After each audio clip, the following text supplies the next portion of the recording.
Merci de nous avoir rejoints pour cette nouvelle conférence ici à la Bibliothèque de l'Immobilier. Je ferai juste un petit mot d'introduction pour ceux qui ne me connaissent pas. Donc, je suis Étienne Nagy, directeur de NEF. Et puis on a mis en place cette Bibliothèque de l'Immobilier il y a quelques années de cela, parce qu'on avait ce local. Je ne vais pas raconter toute l'histoire liée à ce local. Mais voilà, on avait trouvé ce lieu assez sympathique. On avait redécouvert ses arcades et puis on avait commandé un ébéniste. C'est quelques beaux rayonnages que vous y voyez. On a réussi à collecter des livres, on a rassemblé les livres qu'on avait à la régie. On a eu des dons, les personnes nous ont fait de nombreux dons lorsqu'on avait créé cette bibliothèque. On a été suivi par beaucoup de personnes, notamment quelques journalistes. Je remercie d'ailleurs Thierry qui a été journaliste de la première heure à promouvoir effectivement la bibliothèque, et qui avait trouvé ce geste sympathique. Et puis l'objectif de la bibliothèque, c'est tout simplement en fait d'offrir la possibilité à qui veut de venir consulter des ouvrages. C'est géré par un petit collectif d'étudiants, donc les heures d'ouverture sont relativement limitées parce qu'il n'y a pas une demande énorme non plus. Mais vous avez 2 jours par semaine où vous pouvez venir consulter les ouvrages. Il y a un site en ligne avec tout le catalogue de la bibliothèque si vous voulez déjà pré-consulter justement les livres qui peuvent vous intéresser. On a différentes thématiques autour de l'architecture, l'urbanisme, l'économie, tout ce qui concerne aussi les questions légales en lien avec l'immobilier. Et puis on essaye de développer la partie aussi maintenant orientée sur la durabilité. D'ailleurs, c'est un peu dans cette voie-là que nous accueillons aujourd'hui Thomas Buchy, donc le créateur de Charpente Concept, qui va nous parler de sa passion du bois. Je ne vais pas en dire beaucoup plus. Ce qu'il nous dit avec Thomas, c'est déjà l'histoire de l'immobilier, une passion pour l'immobilier. Il nous a accompagnés sur différents projets intéressants qui, pour nous, ont un caractère aussi, on va dire, emblématique, non seulement écologique, parce qu'avec Thomas, on a donc mis en œuvre cette fameuse façade Lucido, il en parlera certainement, qui permet effectivement d'avoir aujourd'hui des bâtiments à énergie positive, avec justement une ossature bois. Et nous avons réalisé quelques projets et on est très heureux de ces quelques réalisations. Et puis au-delà de ça, Thomas a baigné dans le bois un peu toute sa vie et c'est lui qui nous en parlait. Il nous en parlait avec Xavier Martin, qui est notre modérateur, animateur de ces différentes conférences. Donc on organise à peu près 2 ou 3 conférences par année, avec chaque fois bien sûr l'idée d'avoir un auteur qui vient présenter un ouvrage. Je ne vous en dirai pas beaucoup plus aujourd'hui. Je vais laisser la parole à Xavier pour le cadre de cette conférence. Merci beaucoup Étienne, mesdames, messieurs. J'ai plus grand chose à rajouter après l'introduction d'Étienne, mais cependant, vous dire tout le plaisir que j'ai d'accueillir M. Thomas Buchy pour présenter son livre. Une fois n'est pas coutume, c'est presque un roman, mais sauf qu'il n'est pas romancé. J'ai eu énormément de plaisir à le lire. Le bois, ma passion, que vous avez à disposition en vente, et qui est dans sa version simple ou dans une version un peu plus élaborée, en couverture dure, avec de plus belles photos. Découvrons ensemble cet ouvrage passionnant et passionné sur le bois. Thomas Buchy, pour ceux qui ne le connaîtraient pas, est une sorte de rockstar du bois. Moi, je ne m'attendais pas à vous avez tous déjà vu certaines de ses œuvres, celle-ci par exemple, ou La chaise devant le Palais des Nations. Voici l'occasion de faire ses connaissances et de son livre. Je lui laisse le temps de présenter sa présentation. Merci beaucoup. Mesdames et messieurs, d'abord, bonjour. Je connais pas mal de personnes dans cette salle. Merci de vous être déplacés. Merci aussi à la régie NEF de m'inviter. Et puis, ça m'a d'abord paru un petit peu étrange de venir parler d'un livre qui a été écrit il y a quelques années, qui est quasiment en rupture de stock, puisque Bois ma passion à peu près était vendu à 4500 exemplaires, beaucoup en France. Et puis, vous allez me dire, ça sert à quoi d'écrire un livre en fait? D'abord, on a tous dans nos vies plus urgent à faire que d'écrire un livre. Et j'ai pensé à un moment donné, dans nos métiers, on n'arrête pas d'écrire des livres techniques. Un ingénieur va faire un bouquin sur l'assemblage machin du pont Y. Un architecte, il va souvent compulser des plaquettes. Et ce qu'il nous montre, ce sont les récits. Qu'est-ce qui se passe dans un projet? Pourquoi on souffre des fois dans les projets? Il y a des récits qui méritent d'être racontés. Et donc c'est un livre de récits. Le Bois ma passion, il ne raconte que des histoires qui sont arrivées pour de vrai.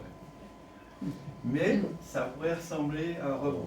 Vous allez y retrouver, c'est un peu un livre qui fait partie de l'histoire de Genève, parce que vous allez rencontrer plein de personnages dans ce livre, que je vais un petit peu commenter dans les minutes à venir, qui ont participé ou qui ont été contre des projets aussi, hein, parce qu'il ne faut pas se voiler la face, il y a eu des difficultés.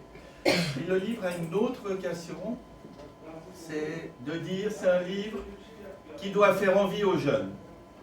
Beaucoup de jeunes sont souvent déboussolés, ils ne savent pas quoi faire, ils sont des fois au collège où ils choisissent un métier un peu parce qu'on les pousse quelque part.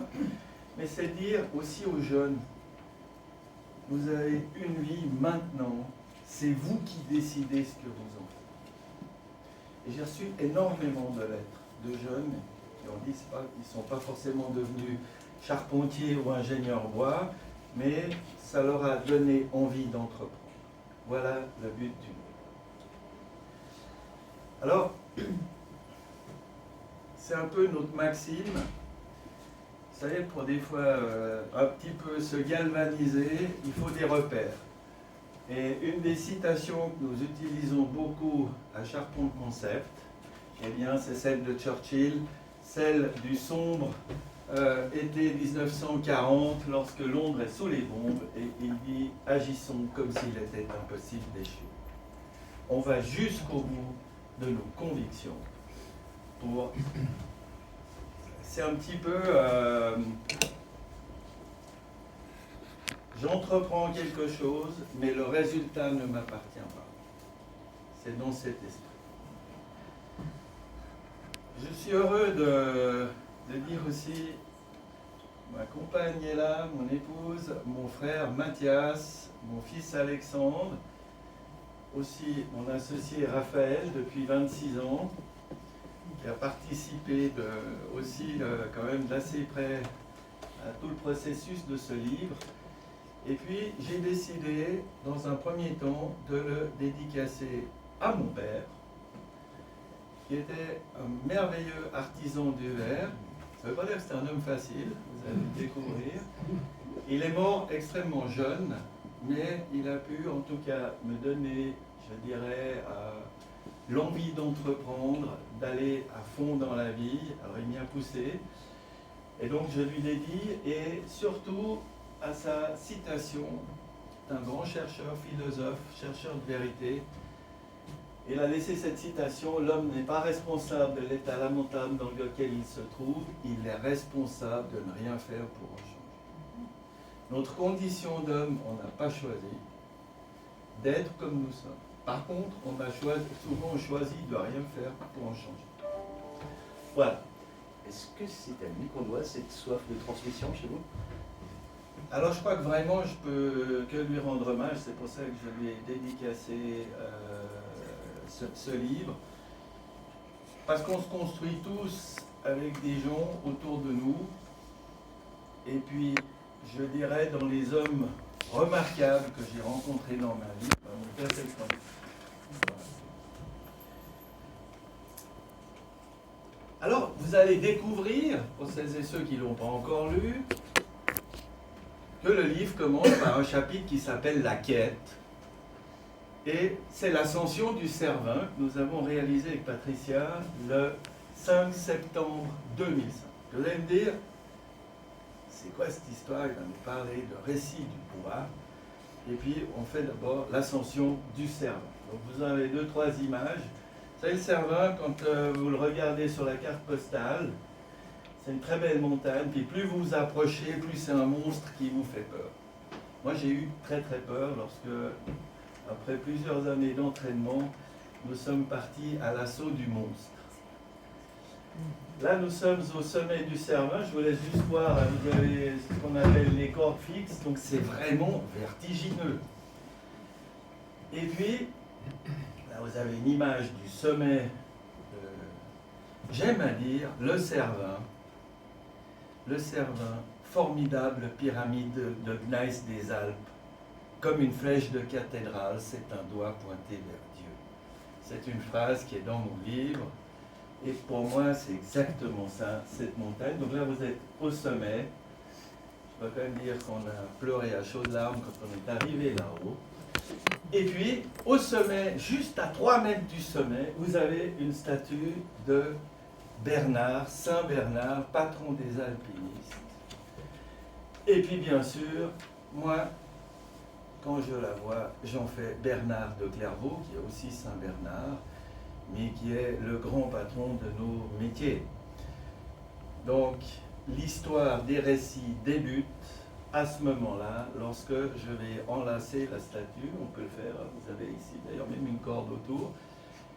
Et en fait, je vais vous raconter toutes ces histoires depuis le sommet du Cervin. Alors, il y a un premier chapitre, c'est quand même un petit peu de raconter l'enfance. L'enfance qui fut émaillée pour moi d'abord d'être immergé dans le monde du judo, parce que voilà, quand j'étais gamin, j'étais un peu fluet, et puis je m'en prenais toujours des beignes plein la figure à l'école. Puis un jour, mon père a dit, j'en ai marre d'aller discuter tout le temps avec les parents des voisins, je t'amène au judo. J'avais jamais entendu parler du judo, mais j'ai commencé le judo en 1966 au Judo Club de Genève, à la mythique avenue Jules Creusy. Pour me former aussi, mon père un jour, il nous a envoyé, les 3 frères l'un après l'autre, faire du service agricole volontaire dans le canton de Berne. J'étais pas volontaire du tout au début.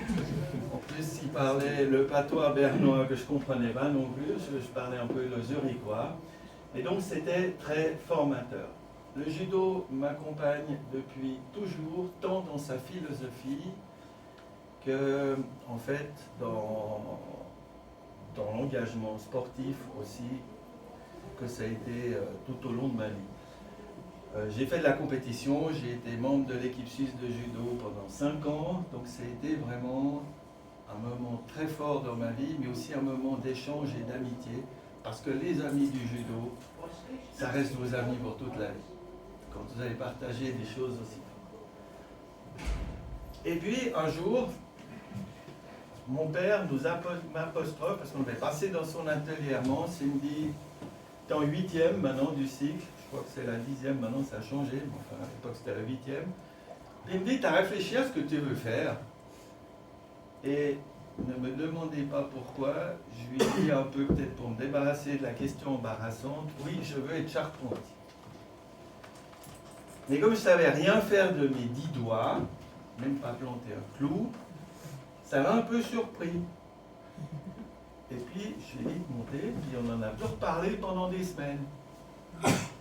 Et un jour, je repasse dans l'atelier, c'est quoi cette histoire de charpentier? Tu as voulu voir, tu as été voir des patrons, tu t'es intéressé? Moi, j'étais en scientifique aussi. Et il y a eu ce moment mémorable où, tout d'un coup, je suis ferme. C'est-à-dire, je deviens un peu têtu comme ça. Et je maintiens que je veux devenir charpentier. Et à ce moment incroyable où mon père est convoqué au site d'orientation de la Gradelle, et le directeur lui dit, vous ne pouvez pas, monsieur Buchy, autoriser votre fils à être charpentier, il est en scientifique. Mon père dit, c'est peut-être justement parce qu'il est en scientifique et qu'il ne sait rien faire de ses 10 doigts que peut-être apprendre le métier de charpentier lui fera du bien. Parce qu'il y avait cette notion de trouver l'équilibre entre le corps, l'émotion et l'esprit. Et puis souvent on se développe dans la vie dans des domaines où on est bon, là on est doué, on est bon en maths, on fait des études de mathématiques ou de la physique. Et puis on reste des fois atrophié d'une partie de nos sens. Voilà, et c'est là où je serai présenté à Raymond Jaunin. Vous avez peut-être vu Passe-moi les jumelles l'autre jour, où il a fini son bateau à 80 ans qu'il est allé mettre en Méditerranée. Raymond Jaunin m'a vraiment pris sous son aile, fut mon premier mentor, et je lui dois beaucoup. Alors, le judo, et puis il y a une photo, vous me voyez en officier des troupes du génie. J'étais jeune encore. Hein. C'est aussi une saga pas possible. Parce que quand je vais commencer l'apprentissage de charpentier, je vais vraiment souffrir. Les premiers mois, ça va être vraiment dur parce que j'ai des notes catastrophiques en pratique. Et donc petit à petit, en observant les voisins, comment ils font, comment ils travaillent, j'ai commencé à pouvoir donner le petit coup de ciseau, le petit coup de scie qui est précis. Et un jour, c'est comme une illumination. C'est ce qui est sculpté sur le tympan de la basilique de Vézelay par les compagnons il y a 8 siècles. La main est esprit. Un jour, ça se relie. Tout à coup. Mais ça ne s'explique pas. C'est comme un éclair. Mon frère le sait bien, brillant architecte, mais qui a d'abord commencé par apprendre le métier d'ébéniste. Donc vous voyez, cette relation entre la main, l'esprit et l'émotion, parce que vous ne faites pas une œuvre d'art sans l'émotion, et bien quand tout ça fonctionne ensemble, eh bien on est heureux. L'armée fut un moment mémorable, je ne voulais pas en faire. Et mon père, qui était antimilitariste, un jour a trouvé que c'était bien que j'aille à l'école d'officier. Alors, il a dû batailler longtemps, ce n'était pas un discours facile, et finalement, je pense que j'étais encore très docile, j'y suis allé. Ça m'a beaucoup aidé parce que à 24 ans, 25 ans, eh bien, vous vous retrouvez face à 30 gaillards, il faut pas, c'est pas s'imposer, mais il faut leur faire faire ce pourquoi on est là. Donc c'était un sacré défi et qui m'a beaucoup aidé dans ma vie. Voilà. Et donc ça c'est un peu le passage de l'apprentissage et ensuite l'école suisse d'ingénieurs du bois à Bienne avec le titre de maître charpentier obtenu en 1988, qui est assimilé aujourd'hui à un master en construction bois. Et puis, à 32 ans, après avoir travaillé dans des entreprises, je décide de franchir le pas vers l'indépendance et de fonder le chaînon manquant. À l'époque, ça n'existait pas. Le premier bureau d'ingénieur en construction bois qui a ouvert à Genève, voire en Suisse romande. À l'époque, les ingénieurs civils calculaient le béton et l'acier et personne ne s'intéressait au bois qui était un matériau considéré comme rustique et puis dépassé techniquement.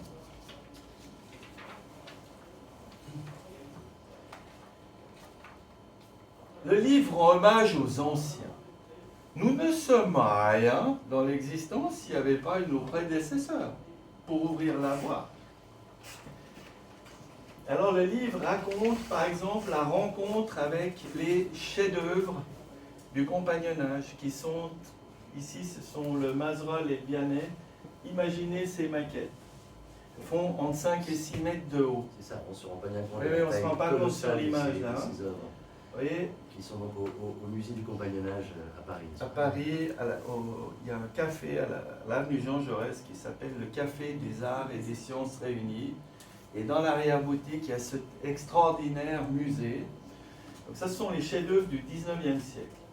Toutes les difficultés possibles et imaginables en géométrie descriptive sont posées dans ces chefs-d'œuvre.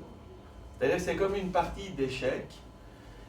La géométrie opérative, comme nous on l'appelle, et vous pouvez l'apprendre sans fin parce qu'il y a toujours des nouvelles choses à découvrir.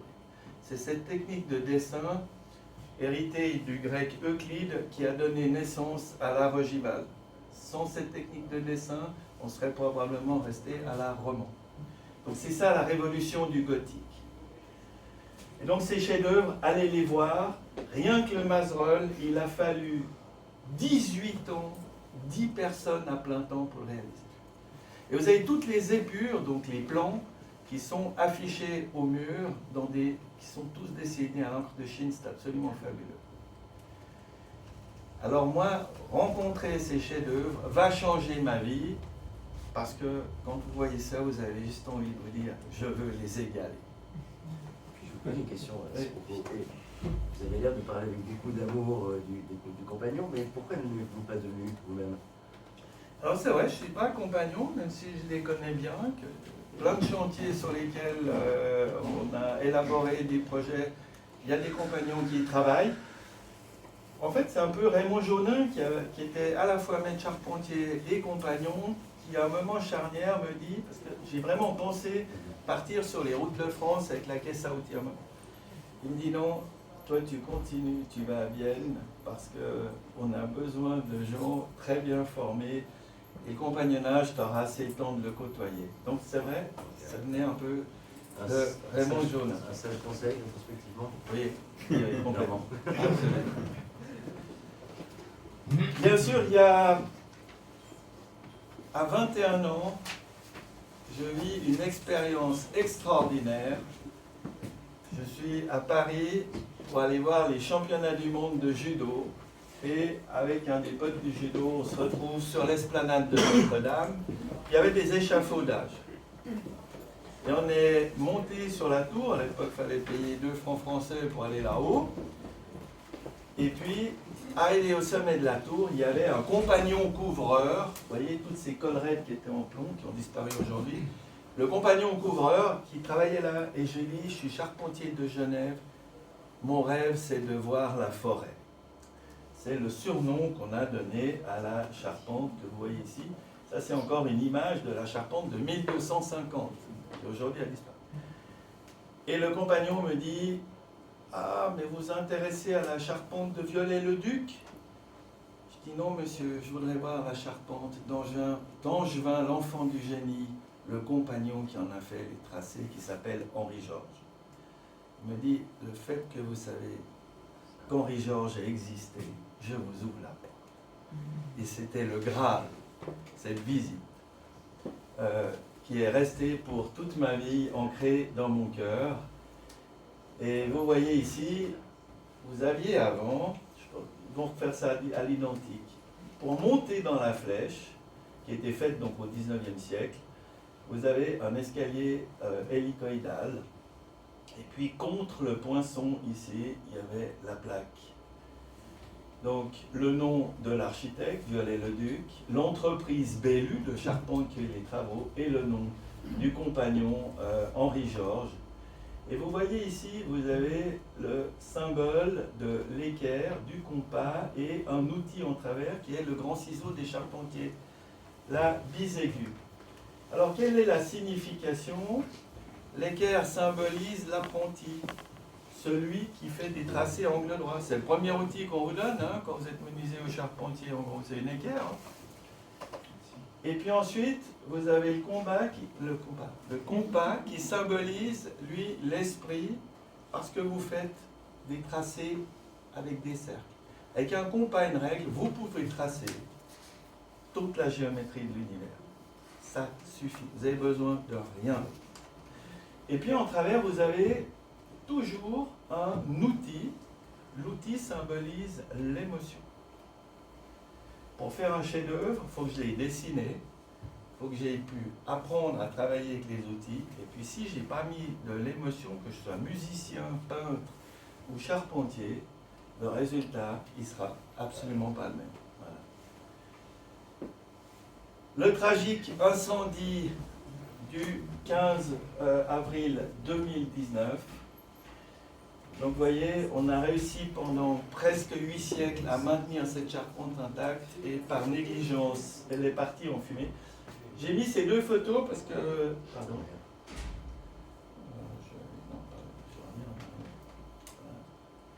Je vous ai juste mis ces 2 photos parce que c'est un incendie pas du tout ordinaire. Regardez bien, ce sont des véritables monstres là dans les nuages. On a vraiment l'impression que c'est le déchaînement des forces infernales quand ça brûle. C'est pas des trucages, hein, c'est vraiment des photos qui ont été... Et là où la malice de l'histoire est extraordinaire, c'est que l'État français nous a confié une expertise que nous avons faite en 2021.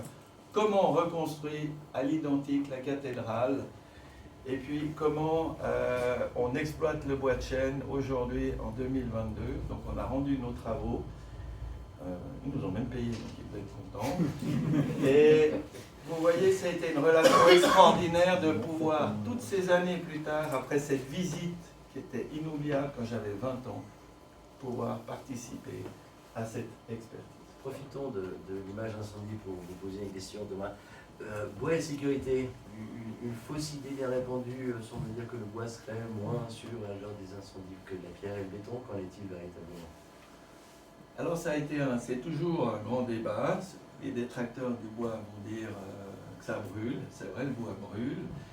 Mais par contre, il ne se déforme pas comme par exemple se déforme l'acier. C'était le grand débat, on en parlera après quand on a fait la Halsette de Palexpo. Et donc, en fait, le bois va se consumer. Donc, on calcule aujourd'hui en sécurité incendie combien de millimètres par minute ou de centimètres par heure une section de bois va se consumer. Une structure en acier, s'il y a un incendie, les pompiers ne vont jamais dessous. Parce que à partir de 400 degrés de charge thermique, l'acier se déforme et ensuite ça s'écroule. Au contraire du bois. Vous allez me dire, Notre-Dame de Paris, ça paraît être un très mauvais exemple parce que c'est parti vite en fumée, si je peux me permettre. Il y a une raison, c'est d'avoir conservé une couverture en plomb. Toute la couverture en plomb, c'est elle qui a causé le désastre et le sinistre parce que le plomb se met en fusion à 300 degrés et puis la température d'inflammabilité du chêne, c'est 300 degrés environ. Au moment où le plomb est parti en fusion, c'était inarrêtable. Et le drame, c'est que ça a pollué toute l'île autour, une grande partie de la cité. Et puis, malheureusement, contre nos prescriptions, ils vont refaire une couverture en plomb. C'est un vrai désastre annoncé. À l'époque, au Moyen-Âge, à l'époque médiévale, bien, on faisait des plaquages en plomb parce qu'on arrivait facilement à le fondre. Au feu de bois, ça suffisait. Il fallait relativement peu d'énergie. Faire une couverture en cuivre, il faut déjà plus de 900 degrés de température pour l'amener à la fusion. En réalité, le bois résiste mieux que l'acier et paradoxalement, en sécurité incendie sur les grandes structures, nous devons protéger les plaques d'acier et pas le bois. Voilà. La réponse est claire. Merci. Je ne fais pas très long, mais quand même un petit passage sur la Tour Eiffel. Je raconte dans le livre, j'aurai toutes ces anecdotes sur Notre-Dame de Paris. Je n'ai évidemment pas le temps de toutes vous les raconter. Si je vous raconte tout, vous ne lirez pas le bouquin. Donc, la Tour Eiffel. Il s'est passé un drame en 1859 lorsqu'on construit la flèche de Notre-Dame. On faisait un bouquet de chantier. On fait encore des bouquets de chantier. À l'époque, sur les grands ouvrages, un bouquet de chantier, ça durait une semaine. Et puis, il y avait des joutes, et notamment à Notre-Dame, il fallait, celui qui gagnait toutes les joutes de la semaine avait l'honneur de monter le coq tout au sommet de Notre-Dame. Et c'est un apprenti qui a gagné. Et quand il monte devant le tout Paris, le coq qui pèse 40 kg, au moment où il veut l'enfiler sur la collerette sommitale, eh bien, il a glissé, il est tombé, il s'est tué devant tout le monde. Et c'est un compagnon charpentier qui avait perdu la finale, qui dit « Si j'avais gagné, jamais le jeune apprenti serait mort ». Et il prend la décision de ne plus jamais travailler le bois de toute sa vie. Alors il part sur les routes de France, et un jour il arrive à un endroit où il y a des types qui construisent le viaduc de Gabarou, dans le sud de la France. Puis il voit des gars qui essayent de lancer des éléments de pont là en porte-à-faux, puis ça ne marche pas. Alors il demande à voir le grand patron du chantier, puis il dit « Moi je suis compagnon charpentier, je connais les techniques de levage. Donnez-moi une équipe, je vais vous lever ce pont. » Et puis le patron de ce chantier lui dit « Vas-y, je te fais confiance, de toute façon on n'arrive pas à le monter. » Et le grand patron, c'était Gustave Eiffel. Donc le compagnon Eugène Millon viendra au service de Gustave Eiffel.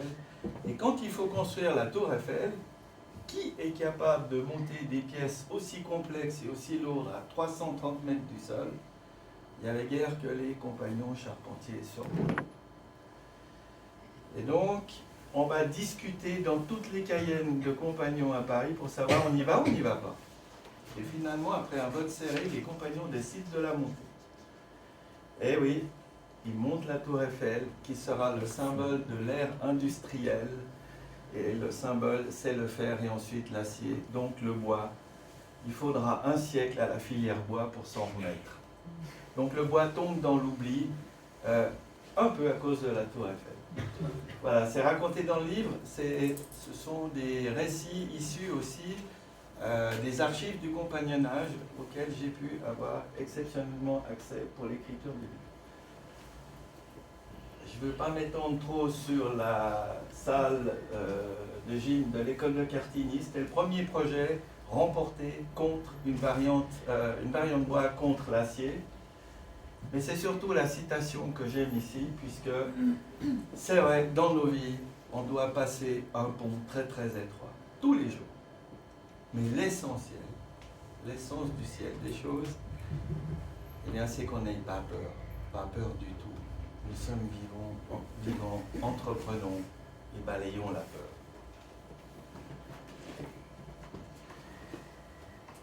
La Halle 7 de Palexpo, c'est vraiment le projet qui a lancé Charpente Concept. Ce fut une bataille de fous qui a duré pendant 2 ans contre une variante métallique qui était décidée par les autorités politiques. Donc à l'époque, c'est Christian Grobet qui était au département des travaux publics. Vous aviez un bureau d'architecte qui avait dessiné en métal et puis un bureau d'ingénieur qui avait dit on a déjà calculé toutes les variantes, en bois ça ne marche pas. Et nous, on avait tous besoin de travail, Charpente Concept en premier, et puis c'était la crise économique au début des années 90 dans le bâtiment. Donc on a constitué à l'époque un consortium d'entreprises qui a dit coûte que coûte, on sort ce projet en bois. On y est arrivé et c'était grâce au soutien aussi de Pierre Wellhauser qui était président de l'IGNOM à ce moment-là. J'ai pris ma première leçon de politique avec Pierre Wellhauser. On a été auditionné à la commission des travaux et Grobet venait pas. Et il racontait toute l'histoire du bois aux députés. Et puis chaque fois que quelqu'un arrivait en retard à la commission, il recommençait à zéro. Moi j'ai trouvé ça extraordinaire. Là j'ai pris une sacrée leçon. Donc ceux qui étaient là depuis le début, ils avaient bien entendu le message. Puis Grobet est arrivé 45 minutes plus tard et Pierre Wellhauser a recommencé l'exposé à zéro. Et ça a été une audition déterminante pour que finalement, lors d'un débat homérique au Grand Conseil, le Grand Conseil choisit la variante bois. Alors ça va changer toute la vie de Charpente Concept, mais aussi toute la vie des entreprises. Parce que c'est un moment charnière. Et vous voyez ici, le levage des fermes, c'est quand même... on a levé la première ferme il y a 30 ans, au mois de mai, disons, il y a 29 ans. Et ces 52 mètres de portée, c'était juste un exploit qui était à l'époque techniquement à peu près impensable. C'est toujours la plus grande halle couverte de Suisse. Pas assez utilisée à mon goût, mais enfin voilà. Donc ça constitue véritablement une véritable découverte du bois comme pour les structures penteuses. À ce moment-là, c'est le début d'un long chapitre. C'est le début d'un long chapitre parce que lorsque vous faites un ouvrage complexe ou un ouvrage symbole, vous rassurez vos futurs clients. Les gens vont commencer à se dire « Ah, mais si on a pu réaliser ça en bois, ça ne doit pas être si dur que ça de faire ma maison en bois. » Donc c'est une prise de conscience que le matériau est techniquement très élaboré aussi. Mais c'est vraiment le point de départ de la construction bois à Genève, le renouveau. Adaptable à toutes les constructions? Jusqu'où on peut aller? Je pense en particulier aux immeubles, la structure en bois. Alors, je dirais, vous n'avez pas de limite. Là où le béton peut aller, le bois peut aller, où l'acier peut aller. C'est une question de section et de dimensionnement. Aujourd'hui en Suisse, réaliser une tour de logement de 100 mètres de haut, donc environ 30 étages, c'est absolument possible. Ça se fait en Suisse allemande maintenant, notamment à Zug et puis à Zurich. Et puis il y a une tour aussi en bois. Malheureusement, on n'est pas dedans, donc on est énervé, mais c'est une tour en bois qui se réalise à Malais. Oui, pour le logement, c'est vraiment adaptable, mais c'est aussi parce que la technologie a évolué d'une manière extrêmement rapide avec le bois, notamment sur la protection incendie et sur les systèmes d'assemblage. C'est ça qui aujourd'hui le permet. Après, il y a aussi un effet de mode. Le bois aujourd'hui, tout le monde veut faire du bois. Il y a des lois qui sont même assez contraignantes. En France, on vous oblige maintenant dans tout édifice public à mettre 30% de bois. Ça veut dire la formation professionnelle ne suit pas assez rapidement. Ça veut dire qu'il y a beaucoup de gens qui font, je m'excuse du terme, des sacrées conneries. Et le risque d'un sinistre, il existe. Et si ça arrive, ça va quand même donner un coup de frein. La Suisse est beaucoup plus sûre, plus réglementée, mais alors ce qui se passe dans les pays voisins est assez inquiétant, je le dis franchement. Je vous interromps encore, cher Thomas. Donc on voit qu'on a bien délaissé le bois pendant les 30 Glorieuses. Maintenant, ça va être revenu un peu dans le zeitgeist. Est-ce qu'il y a maintenant une véritable politique de la gestion des ressources forestières dans ce but en Suisse? Alors en Suisse et en Europe, en tout cas toute l'Europe occidentale, on a une très bonne gestion de nos forêts. La Suisse, depuis longtemps, a interdit les coupes rases. C'est-à-dire on coupe le bois sur 1 km de long et 500 mètres de large, c'est interdit en Suisse. On est tenu de faire de la coupe ponctuelle. Traduction, on sort un vieil arbre pour laisser la place aux jeunes. Alors ça vous rend l'exploitation forestière beaucoup plus coûteuse que ce que font les Canadiens, les Finlandais ou les Russes. Et puis ensuite, ça ne veut pas dire qu'ils ne replantent pas, mais ils replantent souvent en monoculture et ça acidifie les sols. Donc c'est pour ça que nous on milite vraiment pour le bois suisse, parce que ça fait partie aussi de l'entretien du paysage et de la biodiversité d'utiliser le bois de chez nous. Par contre, son exploitation coûte plus cher. Pas énormément, mais quand même. C'est pas la même chose d'une coupe rase industrielle à la coupe ponctuelle. Surtout en plus dans les... Alors le transport favorisera un peu en Suisse, mais on a aussi des terrains très escarpés en Suisse, hein. Faut pas oublier, avec les montagnes. C'est pas de plat pays. J'adore construire des ponts, nous adorons construire des ponts. Isaac Newton nous l'a bien dit, les hommes construisent trop de murs et pas assez de ponts. Un pont, ça relie les humains. Pendant une guerre, la première chose qu'on détruit, c'est un pont. Pour empêcher les gens de communiquer, de circuler ou de s'approvisionner. Donc c'est toujours un moment fort. Et puis, on en a réalisé quelques-uns, mais de nouveau, dans le livre, je rends hommage au grand charpentier du XVIIIe siècle, Hans-Peter Grubenmann, qui était appenzellois, et qui a fait des ponts absolument extraordinaires. Il en existe encore quelques-uns, là, de ces ponts couverts, mais il avait réussi l'exploit extraordinaire de construire un pont à Chafouz, qui traversait le Rhin. Et puis, il faisait toujours des ponts en pierre, et puis comme le fond du Rhin était instable, eh bien, les arches s'écroulaient, il fallait tout le temps reconstruire le truc. Donc ils ont demandé à Grubenmann d'en faire un bois, et puis ils lui ont ordonné de faire une seule pile au milieu du Rhin. Et puis il a dit, je peux franchir les 110 mètres de portée sans lame. Ça paraît complètement fou, il n'y a pas de bois lamelé collé, il n'y a à peu près pas de clous, pas de vis. Comment on fait ça? Et on lui a quand même imposé la pile, hein, qu'on voit ici, la maquette. Donc on est allé visiter à Teufen. Il y a un musée dédié à Grubenmann extraordinaire. Et la légende raconte que le jour de l'inauguration du pont, il a pris une grosse masse et il a enlevé les cales d'appui sur la pile du milieu pour montrer que le pont tenait sur 110 mètres. Et malheureusement, le pont a disparu parce que lors de la campagne des troupes françaises et de la bataille de Zurich en 1798, les troupes du général Masséna ont brûlé le pont pour protéger leur flanc. Et on a perdu un chef-d'œuvre extraordinaire. Il existe les plans et la maquette encore.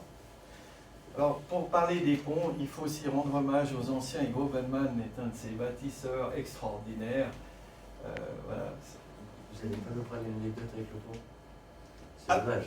Moi, je suis au Vraiment, vous l'avez voulu? Je suis pour. Vous savez, des fois, vous Donc il a parlé de son aspect militaire, il y a des choses qui nous cachent. Ça va? Vas-y. On va jusqu'à quelle heure? 20 minutes. 20 minutes. Ça va, 20 minutes. Ah, Très bien. Quand vous vous Alors, appuyez, vous le faites comme ça. il n'y a pas la photo. Mais vous connaissez, peut-être c'est vrai que j'ai pris une fois un beat théâtral, pas possible dans ma vie, de temps en temps on s'en ramasse. Puis j'étais jeune lieutenant, sapeur de char. j'ai reçu une mission d'aller prendre un secteur d'attente là-bas dans le canton de Berne. Et puis il y avait un pont à traverser. Vous êtes déjà allé à Wangen auf der Aare. Il y a un de ces ponts, c'est pas très loin d'Olten, vous avez un pont couvert. Ouais, c'était celui-là. Là. Exactement, dans ce style-là. Mais les voitures passent dessus. C'est vraiment un beau pont, hein. C'est un patrimoine, en tout cas il est inscrit au patrimoine suisse, il est à l'UNESCO. Et puis je suis parti avec ma Jeep, j'avais un chauffeur, j'avais 3 chars du génie avec les pelles et un immense camion avec la remorque, avec tous les outils des sapeurs. Je le mets dans le guidon, avec la Jeep, il est 6h moins quart du matin. Puis je regarde la carte, on était devant le pont en bois de Wangen auf der Aare. Puis je dis, il n'y a pas d'autre pont, il faut passer là. Donc je me dis, bon, c'est quand même un vieux pont en bois. Je passe d'abord avec la Jeep, je passe de l'autre côté. Juste derrière, vous avez des murailles. Hein. Vous rentrez, et c'est une vieille cité un peu pavée, comme les Moras par exemple. Bon, c'est plus petit. Et puis j'appelle un de mes sous-officiers, qui est architecte d'ailleurs, qui s'appelle Michel de Calbermatten, certains le connaissent. Et il était dans le char de derrière. J'ai dit, qu'est-ce que t'en penses? Il me dit, je crois qu'on est obligé de passer là, je vois pas d'autre pont. Donc, je dis, on traverse un char après l'autre. Le premier char traverse le vénérable pont en bois, et puis il rentre dans la ville. Il est 6h du matin, il frotte encore bien avec la pelle à toute la porte en vieille molasse et se retrouve sur les pavés avec une hurlée dans la ville. C'est quoi ces chars qui arrivent en pleine vieille ville à ce moment-là? Et je comprends que j'ai dû faire une erreur gravissime. Un petit moment de flottement, le maire qui est arrivé en pyjama, en gesticulant qu'on était fous. J'ai fait semblant que je ne comprenais pas le suisse allemand ce jour-là. Et puis je dis à mon chauffeur, vite, on recule, on retient les autres véhicules, on fait le point de la situation. Mon chauffeur recule et écrase encore une moto qui était garée derrière lui. Là, vous commencez à avoir une sueur froide. Alors on a reculé, on a traversé le pont dans l'autre sens, et puis on a appris plus tard qu'il y avait un nouveau pont un peu plus loin. Mais l'armée, à l'époque, vous donnait toujours des vieilles cartes périmées, donc le nouveau pont n'était pas sur la carte qu'on nous avait donnée. J'ai passé toute la journée à retourner voir sous le pont si les vieilles poutres en chêne n'avaient pas bougé. Moi, elles n'avaient pas bougé. J'ai eu très peur d'être dans le Blick le lendemain matin. Ça aurait pu arriver. Voilà, c'est ma première expérience avec les ponts. On a fait quelques ponts mythiques, dont un à Valseny, à la station de ski dans le village de Lens-le-Villard. C'était le premier pont au monde stabilisé avec des membranes à air comprimé. Et là, c'était une photo du levage. Je raconte cette histoire parce qu'elle est absolument incroyable. Je ne vous donne pas tous les détails puisque le temps passe. On a levé ce pont par moins 17 degrés un dimanche. Et on avait une des rares grues qu'on trouvait en France de 500 tonnes, qui avait fait tout le déplacement, qui avait été bloqué par le préfet. Enfin, ce fut une saga invraisemblable. Et le voilà, il existe toujours aujourd'hui, mais je ne vous en dis pas plus. C'était une aventure formidable. On a fait pas mal de ponts d'ailleurs. Et les premiers grands ponts routiers en France, notamment dans la Drôme, à Crest, on les a réalisés. Et plus récemment, une magnifique passerelle qu'on vient de réaliser à Sion sur la Borgne. Et en fait, l'idée, pourquoi je vous montre celui-là, c'est parce que on voit sur les ponts de Grubenmann, tous les ponts qui ont duré des siècles en bois, ils sont couverts. Donc on a reproposé maintenant, notamment la ville de Sion, de couvrir ce pont parce que vous divisez les frais d'entretien par 10. Mais on peut couvrir de manière moderne, puisque là, on a mis une couverture en polycarbonate, on ne va pas remettre des tuiles, comme à la Renaissance par exemple. Oui, il y a des fois des aventures particulières, et comme dit Paulo Coelho, parfois dans la vie, il faut prendre des risques, faire des choses folles. Le Palais de l'équilibre est un projet fou dont la Confédération voulait en faire son emblème à l'exposition nationale suisse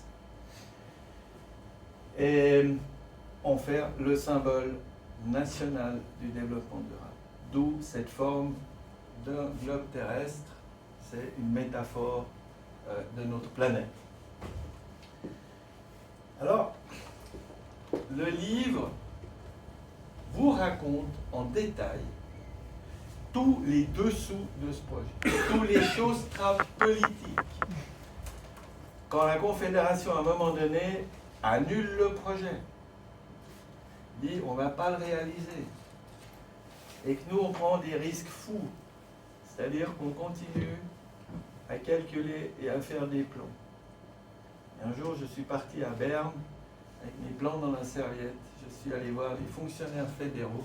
C'était le groupement de l'armement, il n'y a que la Suisse pour trouver que le projet de la Confédération sur le développement durable doit être géré par les colonels du groupement de l'armement. Ça c'est un sacré sketch aussi.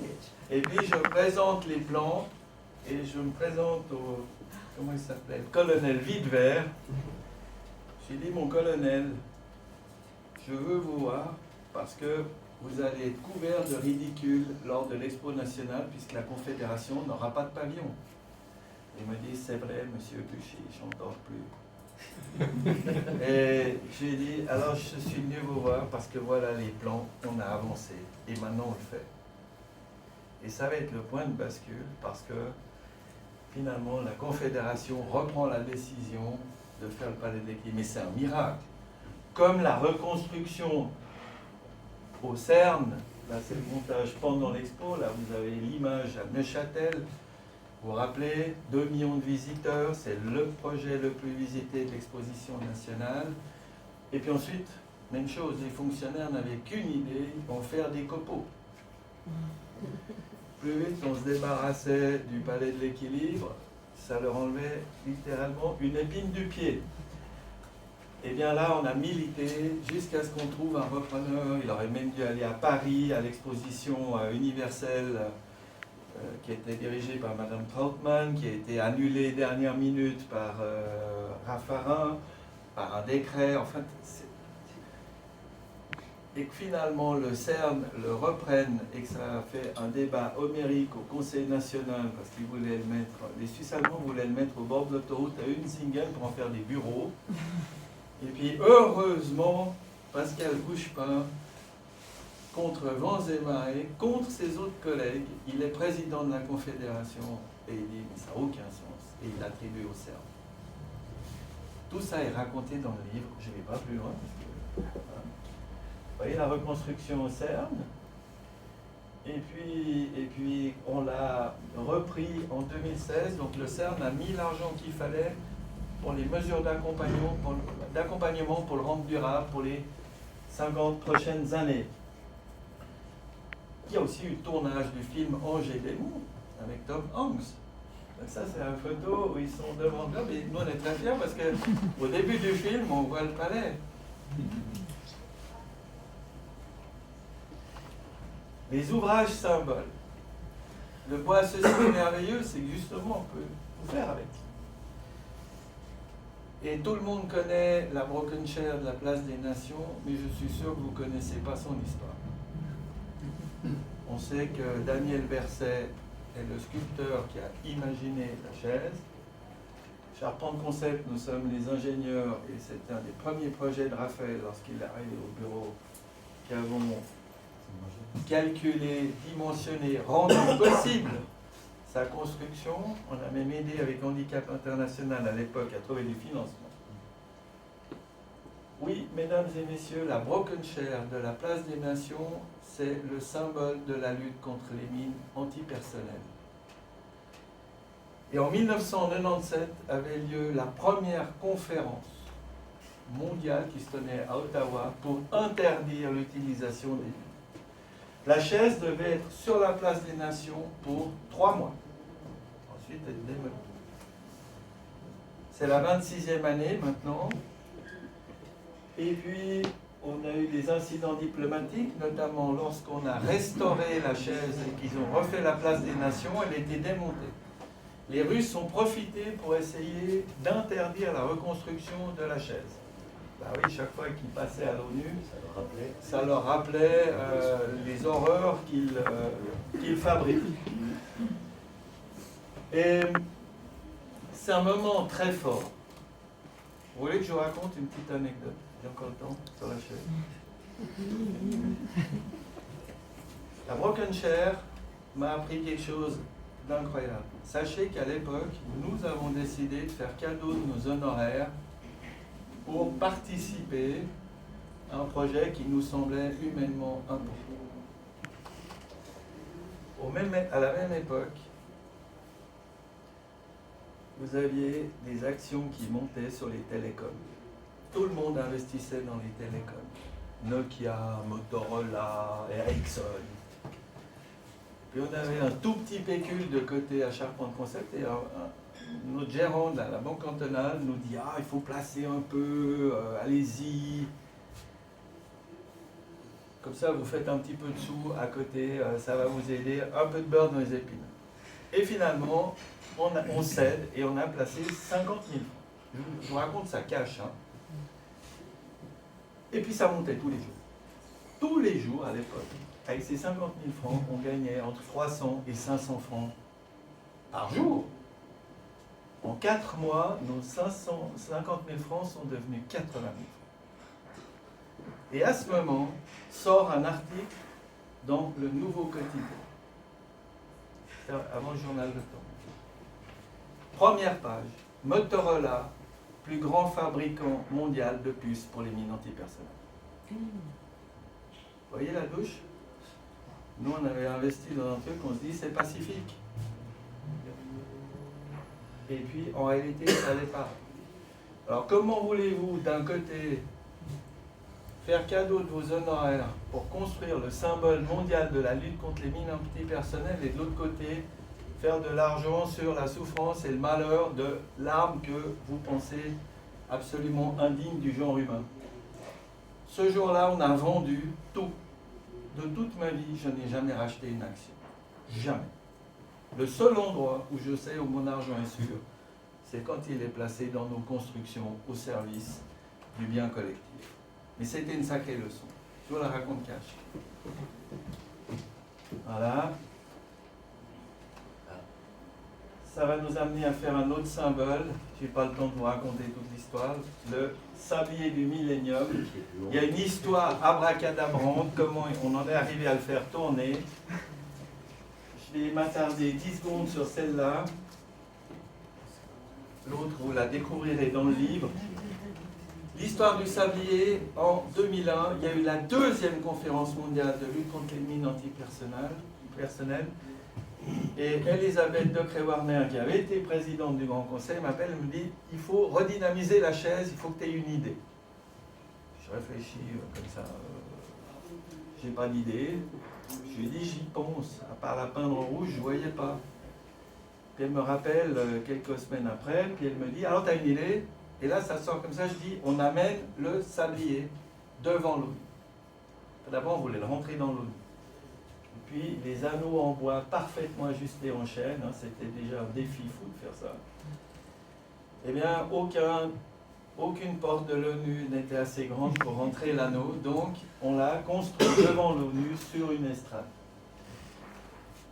Et l'idée était la suivante.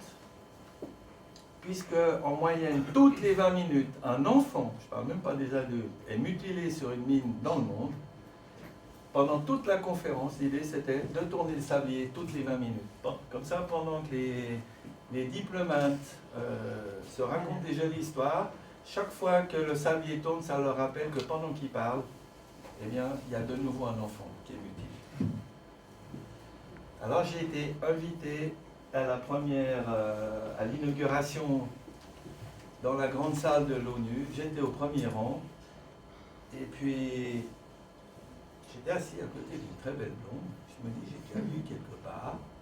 Me parlait en anglais, je baragouine pas très bien. J'ai dit, I like the Rolling Stones, j'aurais jamais dû.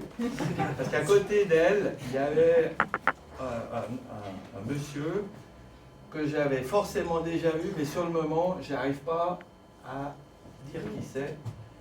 Et tout à coup, le secrétaire de l'ONU appelle pour ouvrir la conférence contre les mines Sir Paul McCartney.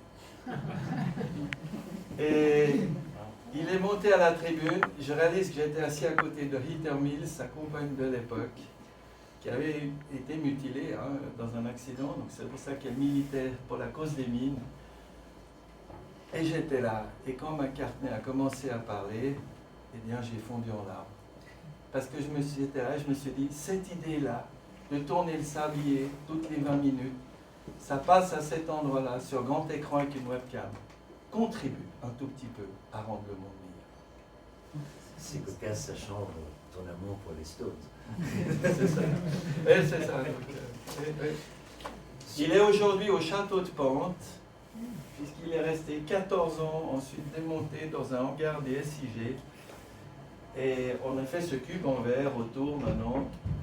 Et donc il va y avoir plein d'activités nouvelles organisées par la commune de Prégny-Chambésy autour du sablier. Je profite de toute cette belle brochette de gens illustres pour te demander ton entrée en politique. C'est à quel moment qu'elle se fait? Mon entrée en politique, c'est parce que je suis allé voir des débats au Grand Conseil lorsque ça parlait de la Alcette de Palexpo. Et au début, je n'avais aucune idée où il pouvait bien être le Grand Conseil.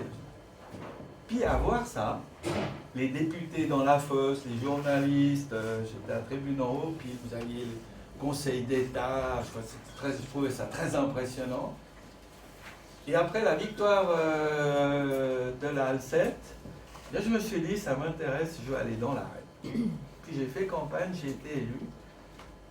J'ai été un peu élu grâce à Thierry Opicofer qui nous fait l'honneur d'être là aujourd'hui, parce qu'il m'a vraiment aidé au début. Il était président du cercle radical du Faubourg et personne ne voulait de ce jeune maître charpentier inconnu en politique qu'on n'avait jamais vu. Et Thierry m'a pris sous son aile et j'ai pu être présenté grâce à lui, donc je te dis encore merci aujourd'hui. Mais c'est vrai, c'est arrivé comme ça.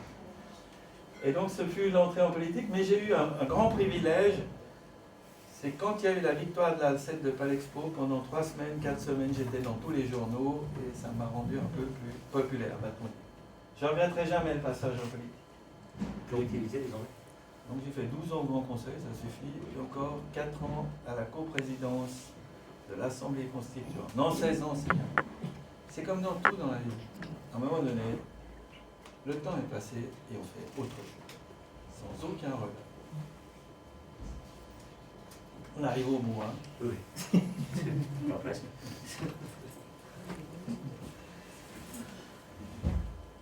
Vite embarque. Vite impact, ça sera court, c'est simplement, ce fut aussi une sacrée bataille pour convaincre la Miro de réaliser le centre aquatique de Nédan en bois. C'est juste pour vous montrer que cette structure charpente, c'est 3500 pièces de longueur et de coupe différentes, parce que la forme architecturale est une vague, et qu'une vague n'a rien de symétrique. C'est un des projets les plus complexes que nous ayons réalisé, tant en calcul qu'en géométrie descriptive. Et tout ça est un petit peu arrivé grâce à la notoriété qu'on a vraiment acquise après le Palais de l'Équilibre. Donc on a commencé à venir nous chercher pour des projets vraiment ambitieux. Bien sûr, le refuge du goûter au Mont Blanc fut une aventure hors norme qui est racontée dans le livre, et le livre s'arrête juste avant l'inauguration. J'adore la citation de Napoléon, parce que l'impossible, c'est le refuge des poltrons. Alors, il fallait être courageux pour aller au bord d'un vide abyssal, construire cet ovoïde à presque 4000 mètres d'altitude dans des circonstances vraiment difficiles. Rapidement, hein, je vous montre, on a dû fendre la glace sur 18 mètres de haut pour dégager l'emplacement. On allait poser la structure de base. Vous savez, ceux qui ont foré les pieux, là, suspendus au-dessus de 800 mètres de vide, Et il fait froid là-haut, hein, c'est toujours en dessous de 0. C'est aussi très très courageux. Et la première année, lorsqu'on a fait la plateforme, il n'y a pas de grue, donc beaucoup de poutres se lèvent encore à la main sur le chantier. On allait évidemment en hélicoptère là-haut. Du Servette. Vous avez vu cet hélico? Ça, c'est le pilote pour gagner 30 secondes sur la course. Il se laisse tomber dans la face nord de l'aiguille du goûter. Quand vous êtes dedans, vous hurlez de terreur, vous êtes sûr que vous allez cracher. Donc je voulais quand même vous la montrer parce que c'était pareil. C'est le projet qui nous a poussé dans nos derniers retranchements physiques d'abord. C'est très dur d'aller là-haut, au rendez-vous. Vous savez, à 4000 mètres d'altitude, vous avez 40% d'oxygène en moins. Donc quand vous sortez de l'hélico qui vous a posé en 8 minutes, vous êtes en danger de mort. Vous faites un seul effort et vous risquez de tomber dans les pommes. Et pourtant, à l'époque, nous étions des alpinistes engagés et entraînés. Mais même là, c'est vraiment extrêmement risqué. D'ailleurs, la mort a frappé à cause de ça sur le chantier. Un employé du club alpin s'est malencontreusement tué, justement parce qu'il a fait un effort qu'il n'aurait jamais dû faire. Pour celles et ceux d'entre vous qui sont allés skier au Petit Cervin, il faut plus d'1 heure depuis Zermatt pour monter au Petit Cervin. Et quand vous traversez le tunnel, vous ne courez pas, hein, vous avez le cœur qui... Là, c'est beaucoup plus rapide à la même altitude, donc beaucoup plus dangereux. Donc physiquement dur, moralement dur. J'ai tremblé bien des fois en me disant demain la météo n'est pas bonne, il faut aller au chantier. On y va, on n'y va pas. Quand le pilote dit je vais tenter de poser aujourd'hui, vous n'êtes pas rassurés. Voilà, donc les 3 ans de chantier, politiquement aussi un truc de fou, hein, c'est quand même en France. Même si on avait une société en France, c'était quand même les petits Suisses qui venaient et on ne nous a pas fait de cadeau. Il y a même eu des sites en France, des sites internet à l'époque qui sont montés pour dire les Suisses construisent une prison pour les Français au Mont Blanc. C'est inadmissible. La grande charpente en haut qu'on appelait l'épine dorsale de dinosaure avec sa forme. Ça c'est en plein hiver, vous pouvez le voir de temps en temps comme ça, complètement recouvert de givre, et vous avez la photo de l'intérieur et celle du bas. Vous voyez Genève ici qui vit au loin. Donc certaines communes, vous pouvez le voir avec une paire de jumelles où le soir il brille comme un phare. C'est assez mythique. Ce que nous a appris le refuge du goûter au-delà de cette aventure hors norme, c'est que le défi c'était de construire en bois à 4000 mètres d'altitude un bâtiment énergétiquement autonome. Donc on a dû tout inventer parce que là-bas il n'y a pas d'eau. EDF n'amène pas l'électricité. Et donc, on a dû trouver des solutions. Ce qui fait qu'après le refuge du goûter, on s'est dit, qu'est-ce qu'on va faire? Parce que je vais m'ennuyer à vie. Ouais. Chaque fois que vous faites des projets un peu hors normes comme ça, vous dites, qu'est-ce que je fais après? D'ailleurs, j'ai pensé que j'avais atteint le sommet de mon art après la Alcette de Palexpo. Je me suis dit, je ne pourrais jamais faire plus grand. Et la vie fut malicieuse. Et donc ça nous a donné la connaissance pour réaliser des bâtiments qui intègrent tous les aspects du développement durable dans son ensemble. Dire je construis du bois local, high-tech, mais je fais aussi en sorte que mon bâtiment ne produise plus de CO2, qu'il soit autonome sur le plan énergétique et si possible positif, c'est-à-dire que si vous avez suffisamment d'énergie, vous réglez votre mobilité et vous chargez vos vélos ou vos voitures électriques sur le surplus d'énergie fabriqué par votre bâtiment. C'est ça l'avenir. C'est ça, se rendre libre de nouveau de toute contrainte extérieure. Si vous produisez votre énergie, vous êtes beaucoup moins asservi à un système, à des importations de fuel ou autre, que vous êtes moins dépendant du système. Voilà. Donc on le fait aujourd'hui. Question à poser justement. Quel projet maintenant? Et on va conclure là-dessus. Et on va conclure là-dessus parce qu'il y a vraiment. Alors je passe vite. Vous avez vu la tour de Chouilly, après 12 ans, Finalement, on a réussi à la faire. L'OMPI aussi, s'est lancé dans le livre et ça s'est concrétisé. La Tour de Chouy, 12 ans d'efforts pour obtenir un feu vert pour la faire après 4 déposes de permis de construire. Il fut content, finalement. Et puis, vous dire, j'adore la citation de Victor Hugo, « Arbre de ma vie, vous connaissez mon arbre ». Et c'est ça aussi, travailler le bois. C'est apprendre le respect du vivant. Un arbre, il est vivant. Et donc, j'ai une relation avec lui, je ne le gaspille pas, je ne fais pas n'importe quoi avec. Donc, cette citation l'illustre bien. Tout ça est dans le livre, le petit et le grand. Je fais avec grand plaisir cadeau d'un des derniers grands livres et un petit pour la bibliothèque. Alors, Et j'ai puis- bien fait le cadeau, donc je l'ai. Tu l'as offert à la bibliothèque. Je l'ai offert à la bibliothèque, bien sûr. Oui, oui. Et puis tout ça n'a du sens que pour vous annoncer aussi la suite, un nouveau livre qui est coécrit avec Robert Abel, journaliste, écrivain, qui a beaucoup travaillé avec Thierry aussi. Et on travaille depuis presque 2 ans maintenant à l'écriture du nouveau livre, qui sera très différent. Le premier livre est un livre de récit, le deuxième sera un livre de transmission.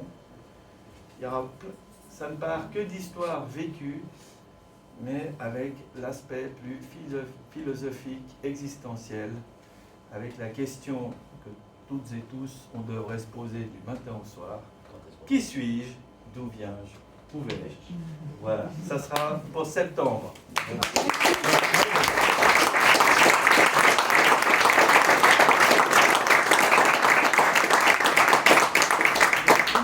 Encore brièvement quelques questions, monsieur Malti, peut passer par le temps. Des questions éventuellement.